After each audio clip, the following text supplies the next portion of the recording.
Assalamualaikum warahmatullahi wabarakatuh. Perkenalkan, nama saya Naila Nuril Aulia dengan NIM 2302041110124 dari IAT kelas D.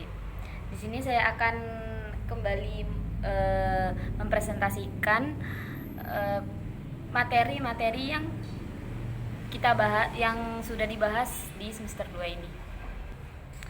Baik, di bab pertama di sini ada memahami apa itu qiraah sab'ah dan ahruf sab'ah. Pertama, pengertian dari ahruf sab'ah ialah pernah para sahabat mendengar bacaan Al-Qur'an dari Nabi Muhammad SAW dalam berbagai keadaan dan kesempatan dengan 7 huruf. Sebagaimana hadis sahih yang diriwayatkan oleh Imam Al-Bukhari dari Ibnu Abbas radhiyallahu an.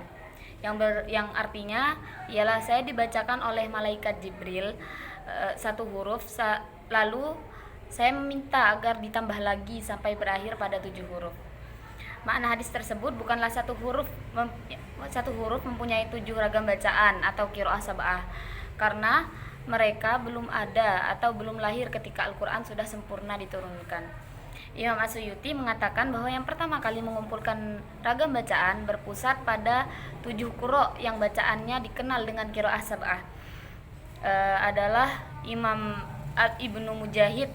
Jumlah 7 tersebut untuk menyesuaikan dengan bilangan 7 pada kata ahruf sab'ah, bukan memaknai ahruf sab'ah dengan qiraah sab'ah.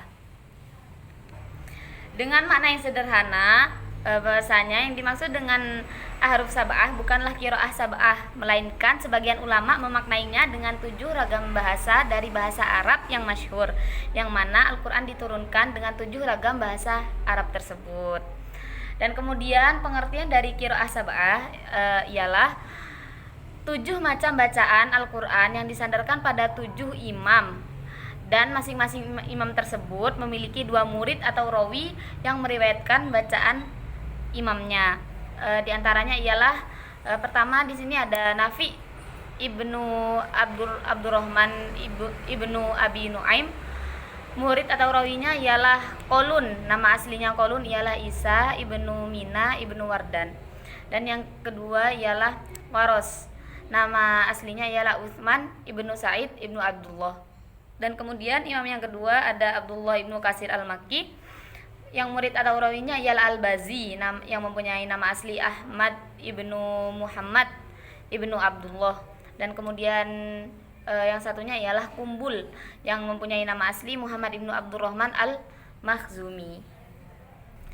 Dan imam yang ketiga di sini ada Abu Amr, yang nama aslinya ialah Zaban ibnu Ala al-Tamimi, yang mempunyai murid dan rawi atau rawi ialah Al-Duri, yang nama aslinya Hafiz ibnu Umar ibnu Abdul Aziz. Dan yang kedua ialah Al-Susi, yang mempunyai nama asli Solih ibnu Ziyad ibnu Abdullah.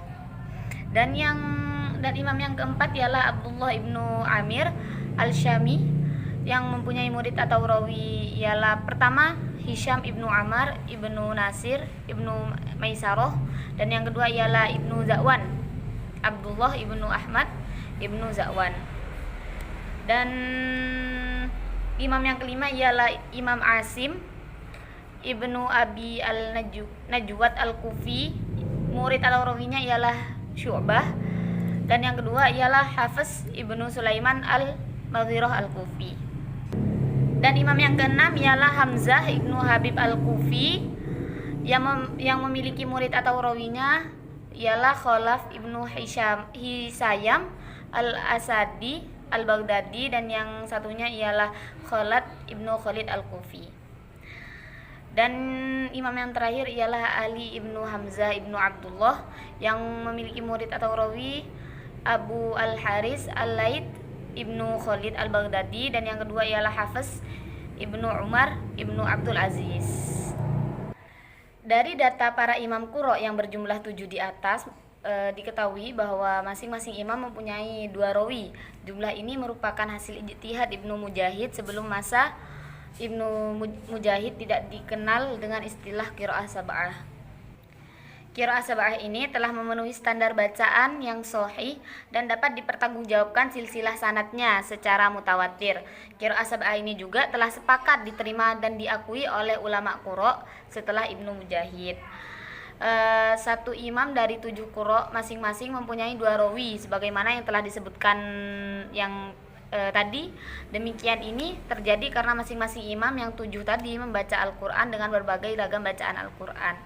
Bacaan yang beragam tadi disampaikan kepada semua murid-muridnya sebagaimana beliau menerima bacaan tadi dari guru-gurunya. Masing-masing rawi atau murid dari imam qurra yang 7 tadi membaca Al-Quran di hadapannya dengan riwayat yang berbeda-beda sesuai dengan kemampuannya masing-masing, karena tidak semua murid-muridnya menguasai semua ragam bacaan Al-Quran. Kemudian Imam Nafi juga mengatakan, sesungguhnya saya membaca Al-Quran di hadapan 70 ulama tabi'in. Apabila ada 2 bacaan yang sama dari 70 ulama tabi'in tadi, maka saya mengambil bacaannya dan saya tinggalkan bacaan dari mereka yang syadz atau yang tidak ada kesamaan di antara mereka. Seorang rawi yang bernama Qalun dan Waras keduanya mengambil bacaan dari Imam Nafi, tetapi keduanya mempunyai perbedaan bacaan hampir 3000 huruf. Dari bacaan rawi Waras banyak sekali riwayat bacaan yang tidak sama dengan semua rawi qiraah yang bersumber dari Imam Nafi. Demikian disebabkan karena rawi Waras telah belajar dan mengambil bacaan Al-Quran dari gurunya yang lain, maksudnya bukan dari Imam Nafi. Sebagian bacaan tadi ada yang sama dengan riwayat yang disampaikan oleh Imam Nafi, sehingga bacaan rawi Waras diakui juga oleh Imam Nafi. Dan perbedaan bacaan di antara para imam qurra tidak mengurangi keotentikan Al-Quran, karena Al-Quran diturunkan dengan 7 huruf. Semua perbedaan ragam bacaan qiraah masuk dalam kategori ahruf sab'ah atau 7 huruf yang diterima Nabi Muhammad SAW dari malaikat Jibril. Rawi Hafiz bertanya kepada gurunya, yakni Imam Asim, Abu Bakar, bacaannya berbeda dengan bacaan saya, wahai Imam Asim. Kemudian Imam Asim menjawab, sesungguhnya saya membacakanmu seperti saya menerima bacaan tadi dari Abu Abdurrahman Al-Sulami, dari Ali bin Abi Thalib, dan dari Zur ibnu Habaisi, dari Abdullah ibnu Mas'ud radhiyallahu an. Tidaklah sebuah bacaan yang bersumber dari para imam yang telah disebutkan tadi, melainkan telah jelas sumbernya dan silsilah mata rantainya sampai kepada Rasulullah SAW. Dalam ilmu qiraat, Imam Ibnu Mujahid termasuk ulama pertama kali yang memperkenalkan istilah qiraah sab'ah dan mengklasifikasi masing-masing murid mempunyai 2 rawi. Pembahasan tentang ilmu qiraat dan jalur sanad masing-masing imam beserta kaidah-kaidah bacaan dari masing-masing imam dapat dilihat dalam buku beliau yang berjudul As-Sab'ah fi Al-Qiraat. Setelah masa beliau, banyak juga kitab-kitab yang mengulas tentang ilmu qiraat. Di antaranya ada kitab At-Tadhkirah fi Al-Qiraat yang ditulis oleh Syekh Abu Hasan Thohir Ibnu Abdul Mun'im Ibnu Ghalabun. Terus juga ada kitab Al-Taisir yang ditulis oleh Abu Amr Al-Dani. Selanjutnya ada kitab Al-Qiraat As-Sab'u yang ditulis oleh Abu Thohir Ismail Ibnu Khalaf Ibnu Sa'id Al-Ansori. Dan setelah generasi-generasi utama ilmu qiraat wafat, Imam Asy-Syatibi dianggap generasi emas yang melanjutkan tongkat estafet ilmu qiraat. Hal ini ditandai dengan hasil karya beliau yang berjudul Hirzu al-Amani wa Wajhu al-Tahani. Karya beliau ini merupakan kumpulan nazom qasidah tentang kaidah-kaidah ilmu qiraat yang bersumber dari 7 imam. Kitab beliau ini merupakan intisari dari kitab generasi pendahulunya, yaitu Al-Taisir yang ditulis oleh Abu Amr Al-Dani. Kemudian ialah pengertian dari qiraah asyroh. Imam Ibnu Al-Jazri merupakan generasi emas setelah Imam Asy-Syatibi dalam ilmu qiraat. Hasil karya beliau tentang ilmu qiraat berjudul Tahbir Al-Taisir fi Al-Qiraat Al-Ashr. Berbeda dengan ulama sebelumnya, Imam Al-Jazri menambahkan 3 nama imam qurra dari 7 yang telah disebutkan, sehingga dikenal dengan istilah qiraah asyroh. Dalam karyanya tersebut, beliau juga tidak jauh berbeda dengan Imam Ibnu Mujahid yang menjadikan satu imam qori, dua rawi, dan satu thoriqoh. 3 nama imam quro tersebut yaitu pertama ada Imam Yazi Ibnu Qoqo al-Makhzumi yang rawinya ialah Isa Ibnu Wardan al-Madani, dan yang kedua ialah Ibnu Hamaz. Kemudian imam berikutnya ialah Yaqub Ibnu Ishaq Ibnu Zaid al-Basri yang rawinya ialah pertama Ruwaish, dan yang kedua ialah Rauh Ibnu Abdul Mu'min, dan imam yang ketiga ialah Khalaf Ibnu Hisham Ibnu To'lab al-Baghdadi. Beliau ini juga mengambil riwayat bacaan dari Imam Hamzah yang rawinya ialah Ishaq Ibnu Ibrahim al-Marwazi al-Baghdadi, dan yang kedua Idris Ibnu Abdul Karim al-Baghdadi. Hasil karya Ibnu al-Jazri dianggap sebagai penyempurna ilmu qiraat yang ada sebelumnya. Hingga sekarang belum ada ulama yang menambahkan riwayat bacaan Al-Quran yang dianggap mutawatir selain 10 imam quro yang telah disebutkan tadi.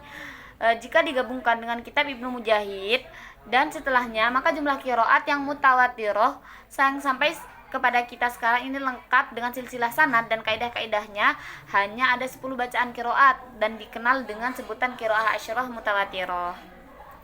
Imam Ibnu al-Jazri menyempurnakan karya ilmu qiraatnya dengan karya barunya yang berjudul Thayyibat al-Nashr fi al-Qiraat al-Ashr. Karya tersebut merupakan penyempurna dari karya beliau sebelumnya yang masih belum berbentuk nazom. Dalam kitab Thayyibat al-Nashr, kaidah-kaidah ilmu qiraat sudah menjadi nazom dan qasidah yang indah. Hingga sekarang, kitab Ibnu Jazri yang menyatakan ada 10 qiraat asyroh yang bersumber dari 10 imam quro dianggap penghujung karya ilmu qiraat asyroh. Kitab-kitab yang ada setelahnya merupakan penjelas atau pelengkap dari apa yang ditulis oleh Imam Ibnu al-Jazri. Kemudian pembahasan selanjutnya ialah mengetahui biografi Imam Asim dan rawinya. Nama asli Imam Asim ialah Asim bin Abi an-Najd. Sedang nama kunyahnya ialah atau nama panggilannya ialah Abu Bakar. Beliau seorang guru qiraah di kota Kufah. Beliau juga seorang tabi'in. Sanad Imam Asim dalam qiraah sampai pada Abdullah bin Mas'ud dan Ali bin Abi Thalib radhiyallahu an. Imam Asim telah membaca Al-Qur'an pada Abdurrahman al-Salimi dari Ali radhiyallahu an. Dan beliau juga membaca qiraah pada Jahri bin Hubaish dari Abdullah bin Mas'ud radhiyallahu an. Ketika beliau membaca qiraah kepada ulama tersebut, maka secara tidak langsung beliau juga mengambil bacaan qiraah dari Abdullah bin Mas'ud dan juga qiraah Ali radhiyallahu an. Setelah beliau mengambil keterangan qiraah tersebut, kemudian beliau mengumpulkannya dalam suatu qiraah berdasarkan sumber yang lebih kuat. Abu Abdurrahman adalah seorang tabi'in yang terkenal. Pada banyak imam meriwayatkan hadis darinya sebagaimana mereka meriwayatkan qiraah darinya. Imam Asim membacakan Al-Qur'an pada Imam Hafiz dengan qiraah dari Ali bin Abi Thalib radhiyallahu an, dan beliau juga membacakan Al-Qur'an pada Abu Bakar dengan qiraah dari Ibnu Mas'ud radhiyallahu an. Banyak para imam memuji pada Imam Asim sehingga mereka memelihara serta membukukan qiraah beliau pada kitab Muqaddimah Qiraah Al-Mutawatir. Beliau adalah seseorang yang mempunyai suara yang indah dalam membaca Al-Qur'an karena beliau memadukan antara fasih tajwid dan kerapian dalam membaca. 2 orang perawi yang meriwayatkan dari Imam Asim antara lain ialah Abu Bakar bin Iyashi, Syu'bah, dan Imam Hafiz bin Sulaiman bin Mughirah. Kira-kira 95% di kalangan para muslim di dunia saat ini membaca Al-Quran dengan qiraah Asim dengan riwayat Imam Hafiz. Imam Asim meninggal pada tahun 1207 Hijriah. Kemudian mengetahui biografi Imam Hafiz. Nama asli beliau ialah Hafiz bin Sulaiman al-Duri al-Asadi dari qabilah Bani As'ad. Nama panggilannya ialah Abu Amr. Beliau dilahirkan pada tahun 90 Hijriah dan meninggal pada tahun 180 Hijriah. Imam Hafs adalah anak angkat Imam Asim. Sanad qiraah beliau dari Imam Asim paling terkenal daripada sanad murid Asim lainnya. Beliau tinggal di Baghdad, kemudian membacakan qiraahnya di sana, dan beliau juga membacakannya di Madinah. Beliau mengambil sanad qiraah dari Imam Asim langsung secara talaqi dengan baik dan benar. Hal itu disaksikan oleh para ulama sehingga beliau dijadikan Imam Makkah pada waktu itu. Mereka menganggap Imam Hafs sebagai seorang yang lebih dahulu membaca qiraah kepada Imam Asim daripada Abu Bakar bin Iyash, seorang perawi lain dari Imam Asim. Imam Hafs juga paling banyak hafalannya dan kuat dalam penghafalannya. Karena itulah riwayat beliau terkenal, banyak para imam yang belajar qiraah padanya. Hal itu bukanlah hal yang aneh, karena beliau sangat terkenal memiliki kemampuan lebih dalam membaca Al-Quran secara fasih. Sekaligus beliau merupakan anak angkat dari Imam Asim yang juga murid kesayangannya. Yahya bin Mun'aim berkata, riwayat sahih yang diriwayatkan oleh Imam Hafs bin Sulaiman adalah dari Imam Asim, maka riwayat Imam Hafs terangkat sanadnya pada Imam Asim bin Abi Najd dari Abdurrahman bin Habib As-Salami dan Zur bin Hubaish Al-Asadi dari Utsman ibnu Affan, Ali bin Abi Thalib, Abdullah bin Mas'ud, Ubay bin Ka'ab, Zaid bin Sabit, yang mana keseluruhannya dari Nabi Muhammad SAW, dari Jibril alaihissalam, dari Allah Azza wa Jalla. Sekian presentasi dari saya, kurang lebihnya mohon maaf. Wassalamualaikum warahmatullahi wabarakatuh.